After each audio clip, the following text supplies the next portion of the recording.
President. So back by popular demand, we have Dr. Jim Rutledge, who spent his career as a 4-H professional, including 30 years right here at OSU. And I might add, he's received every possible national award for his service.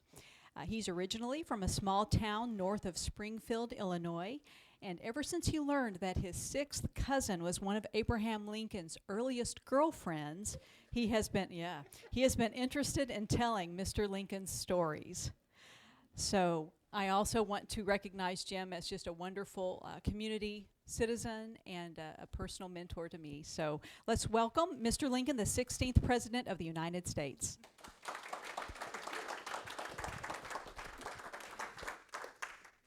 Thank you, Kathy. Just to add a little bit to your trivia that you just had, do you know that in the 1858 debates with my contemporary, I actually got more votes than he did. But at that time, senatorial representatives to the U.S. Congress were elected by the state legislatures. And the Illinois state legislature had more Democrats than Republicans. So even though I got more votes, he got elected.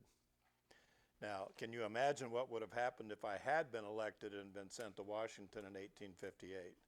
Would I have run for president in 1860? Probably not. So, just to add to your trivia today. Well, thank you very much for the invitation. It's always good to be back. I was a little interested, though, in how you managed to get lunch from Mexico. It was really pretty good, considering the distance that it had to have traveled. Oh, I should say that, but for your invitation, I would rarely speak about the women in my life because so many of those relationships were difficult for me in one way or another. But I'm pleased to be here today. Let me start with my mother, Nancy Hanks. It's a well-known fact that she was uneducated. She was the illiterate daughter of Lucy Hanks and a well-bred Virginia planter. And I believe it was actually that Virginia planter from which I inherited many of my better traits. My mother was not very sophisticated. She was, in some ways, a lot like her mother. Some speculate as to whether Thomas was my father. And I never was very close to her. She provided very little emotional support. And unfortunately, my mother died when I was 9 years old. Well, after several months of my father trying to take care of two young children by himself, he disappeared and was gone for several months before he brought back my stepmother, Sarah Bush Johnston, and her 3 children. Now, this was probably one of the best things that ever happened to me.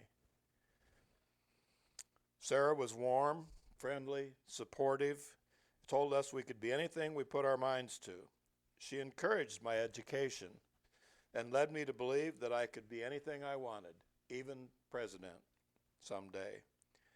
My stepmother was precious to me. While I did not go to my father's funeral, I made one last visit to Sarah before my time in Washington and the White House. When I turned 21, I left home to make my way in the world. In my day, when you were a juvenile, up to the age of 21, you were considered the property of your father. And anything you did in terms of working for the neighbors, anything you earned was your father's because you were his property. So when I turned 21, I left home. I was tired of being manual labor for my dad. So the first job that I got was helping on a flatboat from central Illinois to New Orleans. Unfortunately, or fortunately, that flatboat got hung up on the mill dam near a little village of New Salem. And it was after that trip to New Orleans that I moved to New Salem to live, which, as they say, made all the difference in the rest of my life. For a time, I stayed at the tavern owned by James Rutledge, one of the founders of New Salem. Now, it was called a tavern, but it was not a bar. They didn't serve liquor. It would be today the equivalent of a bed and breakfast or a roadhouse. The family lived on the main floor, and guests stayed up in the loft. And this might be anywhere from 1 to a dozen men that were traveling through the community. Now, in a cabin like this, there was really no way to get away from the family. And so I met a young lady by the name of Anna. She was the daughter of the tavern owner. She was 4 years younger than me, but very bright and lively. She was interested in many of the same things that I was, including poetry, reading, education, politics, and the future. However, she was engaged to a successful businessman named John McNeil.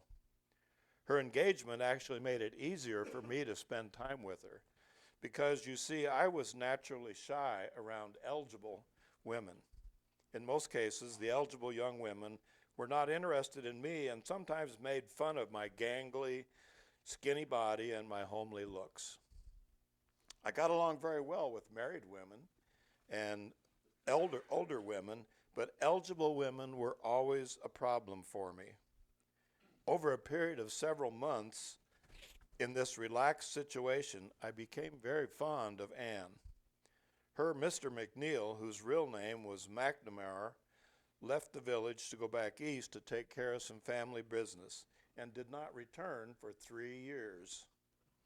In his absence, I fell in love with Anne. But I was afraid to declare my love because of her engagement, and I did not want her to be cast as a loose woman who would chase after one man while engaged to another. When Mr. McNamara did not return after a couple of years, I offered to go back east and find him and gain his release from the engagement, but Anne would not have it. She said, and I quote, "No, he knows where I am, and if he doesn't care enough to write to me, I'm not sure I care enough about him to try to find him." Well, at that point, it was too late for me to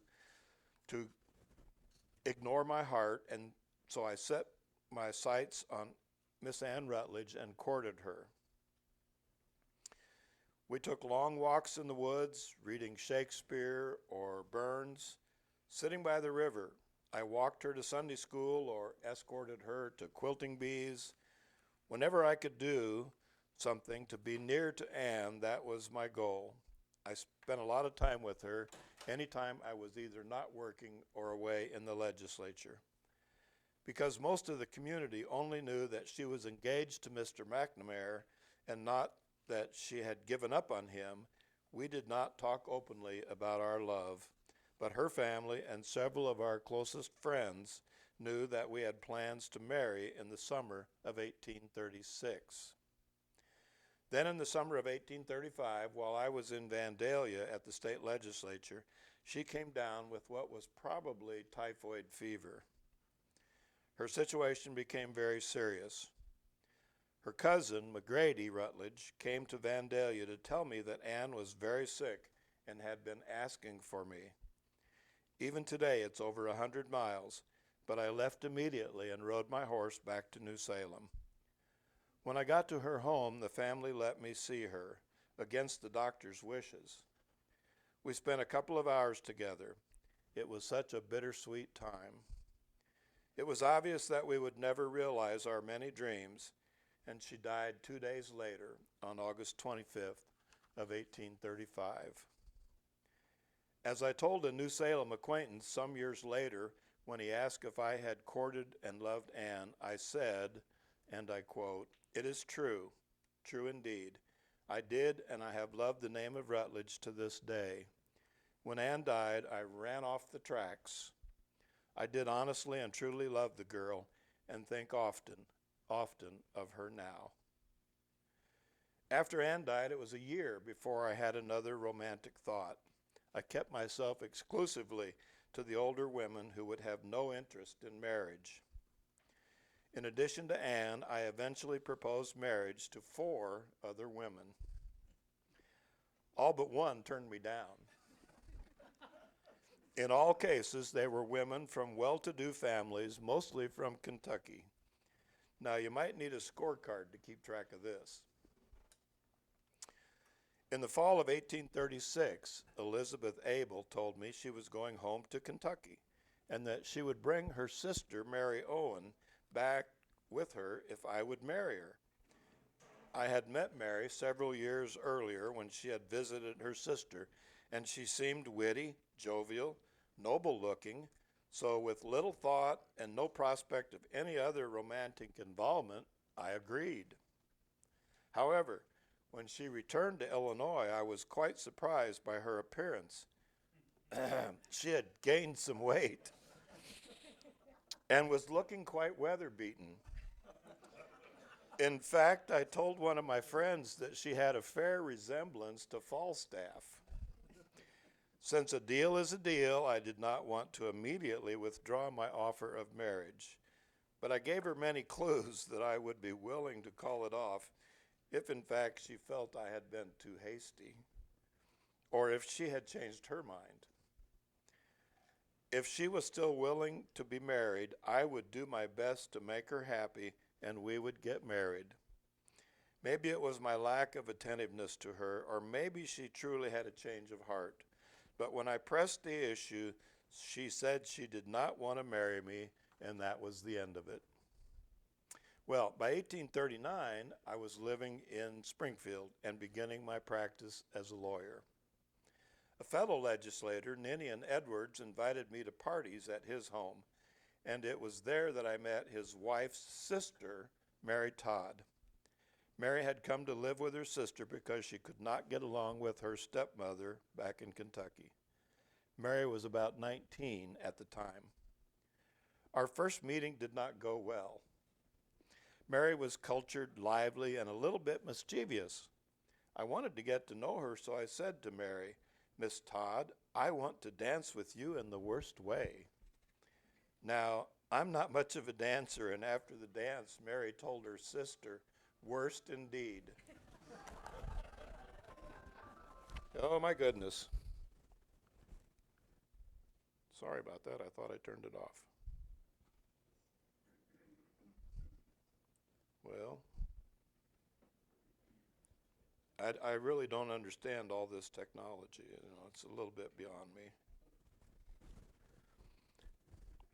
But I marveled at how this little lady of culture was so full of wit and intelligence and outspoken on nearly any subject. She enjoyed politics and was quite astute, sometimes dominating conversations with those legislators that gathered in her sister's home. We saw each other from time to time, but there was never any romantic inclination on either of our parts. Then in the spring, she went to Missouri to visit family. That fall, I started to correspond with her, and over time, our letters became more romantic. By now, I was past 30 and beginning to wonder if I would ever be a family man. In spite of the fact that the whole romance was by mail, Mary and I reached an understanding that upon her return to Springfield, we would be married. But this was known only to Mary and I and her sister, and it was not announced to the general public. When she returned to Springfield in October, we only had a couple of days before I was to leave for the 8th Circuit, so Mary and I hardly saw each other. But what I saw was a woman who had gained weight. And while I was away on the circuit, I began to wonder if I had acted too quickly again. Sounds a little bit like my dilemma with Mary Owen. Upon my return in November, I attended a number of parties and there met one Matilda Edwards, who was also staying with her cousin Elizabeth Edwards. Well, she may have even been sharing the bed with Mary Todd at the Edwards home. Matilda was 18. She was a beautiful blonde and had a sparkling personality and a perfect face. I was immediately in love. And I realized I would be making a mistake to spend the rest of my life with Mary Todd. I know this will get a little hard to follow, but I told Mary Todd that I did not love her and could not marry her. She was very upset and proceeded to court my rival, Stephen Douglas, to spite me. When I confronted Mary about her courting Stephen Douglas, she blew up and attacked me for behaving dishonorably with Matilda Edwards, and then said I was honor bound to marry her. It would be 15 months before I would see Mary again. In the interest of time, let me just say that I later proposed marriage to Matilda. She turned me down. Turned out she was playing the field and courting several of us in Springfield, and never had any intention of marrying any of us. Then I had a brief infatuation with a much younger woman by the name of Sarah Ricard, and at one point I kiddingly proposed marriage to her, but she brushed me off as too old. I was only 14 years her senior. In the fall of 1842, Mary Todd and some of her friends conspired to bring us back together through a series of social events and no small amount of trickery. Mary was very anxious to get me married to her, and I was feeling more and more honor-bound to go through with the marriage, even though I still had my doubts as to whether it would be a happy one. We agreed to be married, but also agreed to keep it secret for the time being. We were seeing each other at the home of friends who had plenty of space and no children of their own. For the sake of Mary's honor, I won't go into all that occurred at the Francis house, but about 3 weeks after we started meeting, I decided it was time to get on with the marriage. I was 33 and Mary was 23. On the morning of November 4th, 1842, I contacted the minister and told a few friends that we would marry that evening. By this time, Mary's sister, Elizabeth Edwards, thought I was a scoundrel for chasing after Matilda and Sarah. So she was quite surprised and a little upset when Mary told her we were getting married that evening. Mary gave her sister about 2 hours to prepare. I thought I shut all that off. Gave her sister 2 hours to prepare for the wedding reception. And we gathered with about 30 friends for the ceremony at the Edwards home. After the wedding, Mary and I lived for a year in a rented room at the Globe Tavern. Now pay attention. The room was 8 feet by 14 feet, and we ate our meals in the common dining room. Our room and board was $4 a week. Our first son, Robert, was born almost exactly 9 months after the wedding service. Now, did you follow all of that? Let me give you a quick recount. After about 3 years of admiring Anne Rutledge, we became engaged and planned to marry in 1836, but she died in August of 1835. In 1836, I agreed to marriage with Mary Owen if she would come back to Illinois, but I tried to back out, and she eventually said no when I pressed the issue. In 1837, I moved from New Salem to Springfield. I met Mary Todd in 1839. In the fall of 1840, I proposed to Mary through a series of letters. But upon return to Springfield, I realized I had acted too hastily. In 1841, I proposed to Matilda Edwards, but she turned me down. Also in 1841, I proposed to Sarah Ricard. She really never even considered it. Yes, I may have been getting desperate to get married. Then in 1842, I was thrown back into a relationship with Mary Todd, and after 3 weeks, we were married. Now, I know there are lots of differing opinions about my wife, Mary Todd Lincoln. I know that some authors have been very hard on Mary, but I have to say in all candor that she made my life interesting, and at times she was a great help to me when it came to difficult decisions. I think most everyone is familiar with the rest of the story, as they say. Mary and I had our moments. Some were happy, some were not. I did my best to be a loving husband and family man. Just as I felt honor-bound to get married, I felt honor-bound to keep that commitment. While many women would have left me during the early years of our marriage, Mary stayed with me. While I was a pretty good lawyer once you got me engaged in your cause, there were times I was not very motivated to go after business, and there were times when I failed to bill for my services. There were times I was more interested in, what do you call it, hanging with the guys? And I might stay at the office telling stories with my friends until the wee hours of the morning. I made a reasonable living wage, but we were never well off. I would never have criticized if Mary had left me. But she stayed with me, supported my ambitions, kept the house ready for guests, and took care of those rambunctious boys. While others may have derogatory things to say about Mary, I will never speak ill of the dead, at least not Mary. Besides, if she was here, she would correct me for all the things I might get wrong. There are plenty of books that get into those things, and you can read those if it is your desire. Now, speaking of the boys, they brought great joy and great sorrow to our lives.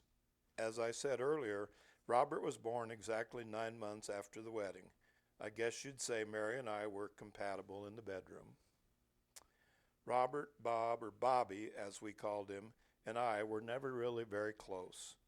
During those early years, I was trying to establish my law practice, so I did not spend the time I should have with Bob.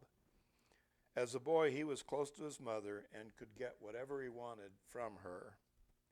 As Bob grew older, he had more trouble with his mother's moods, and near the end, they did not get along very well at all. Maybe that's because Bob had her committed to an insane asylum. Edward was born March 1846. His nickname was Eddie. Eddie was a good boy, but a month short of his 4th birthday, he became ill, probably tuberculosis, and died. 10 months later, William was born in December of 1850. Of course, he was called Willie. Because of Eddie's death, I was much more attentive to Willie and always made time for him, even when I was in the middle of work. Finally, Thomas was born in April of 1853, when I was 44 years old. Because he was as squirmy as a tadpole, that was his nickname, or Tad for short. Willie and Tad were the joy of my life, and I would do anything for them. I have been accused of being too lenient with them, but they were so precious to me. After Eddie's death, both Mary and I found it hard to deny or discipline the 2 younger boys. In 1862, Willie became sick with typhoid and died right there in the White House.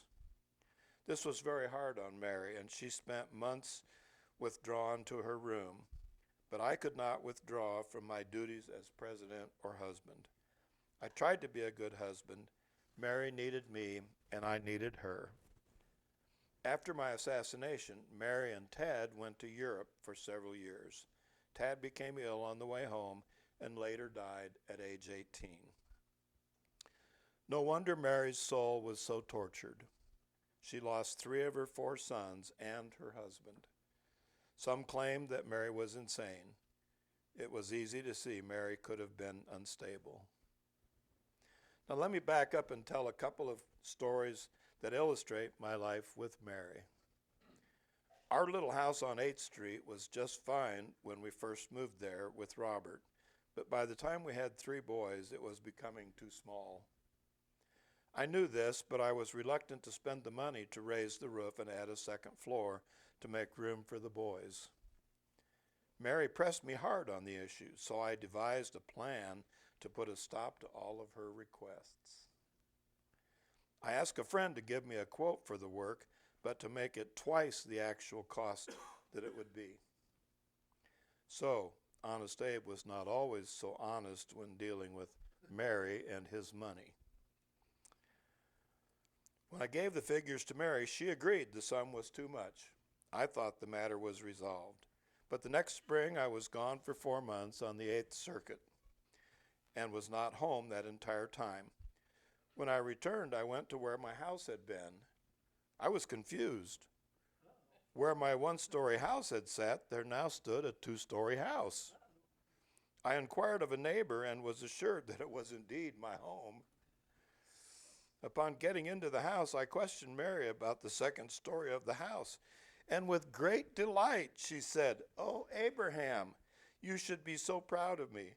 I got all this work done for half what it was quoted to you for the same work." Sometimes Mary just plain outwitted me.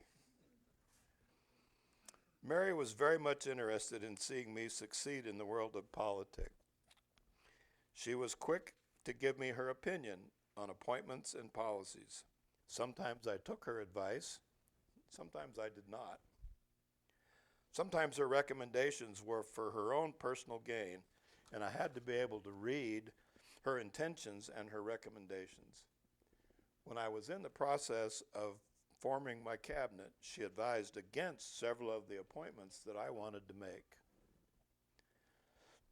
For instance, she despised William Seward and did not want me to appoint him Secretary of State. Seward had been the heir apparent to the Republican nomination for president in 1860, but I believed he had the best interest of the nation in his heart, and I needed his experience and perspective. Mary accused me of being weak when she said, and I quote, "It makes me mad to see you sit still and let that hypocrite twine you around his finger as if you were a skein of thread." I had to respond to her by saying, and again I'm going to quote, "It is useless to argue the question, Mother. You cannot change my opinion. Your prejudices are so violent that you do not stop to reason. Stuart is an able man, and the country as well as myself can trust him." In the same way, she was hostile toward Salmon Chase and did not want me to appoint him as Secretary of the Treasury. As you know, I stuck to my guns, and both men were appointed in spite of the fact that they were the top two contenders for the presidency in 1860. Both of them served me and the country well, and I was glad to have them in my cabinet. In another case, Mary was so upset with my refusal to make a government appointment that she slept in a different bedroom for 3 nights until I agreed to take the question to my cabinet. The appointment was made, but in a few short months, the office holder was turned out as unqualified for the office. Mary Todd was a proud woman. In many ways, she was the model of the modern woman, not afraid to speak her mind or to act when she felt the need of it. Her ability to debate political points was one of the things that originally attracted me to Mary. And for the most part, her political instincts served me well. Just as I believed that all men were created equal, I believed that women should enjoy the same privileges and rights as men.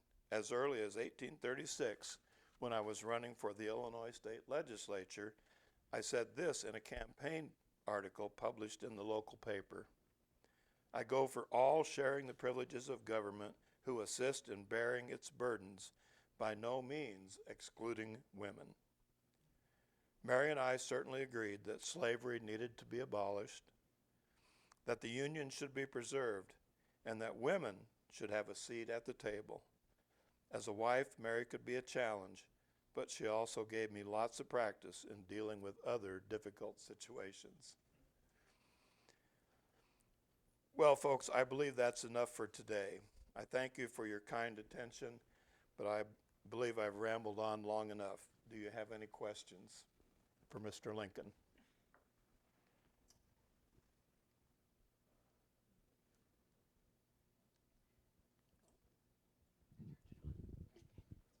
So Anne Rutledge was your sixth cousin, right?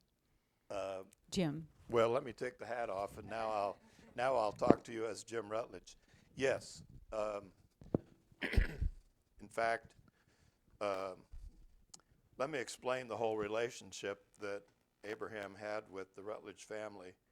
McGrady Rutledge, that went to get Lincoln from Vandalia, is my great-great-grandfather.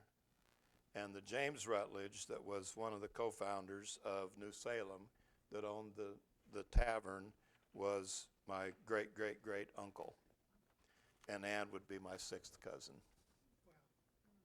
So thus, growing up as a child, my grandmother used to tell me these stories, and I have seen the formal 3 or 4 page document of reminiscence from my great-great-grandfather, in which at the very end he says, I suppose I should say something about Lincoln.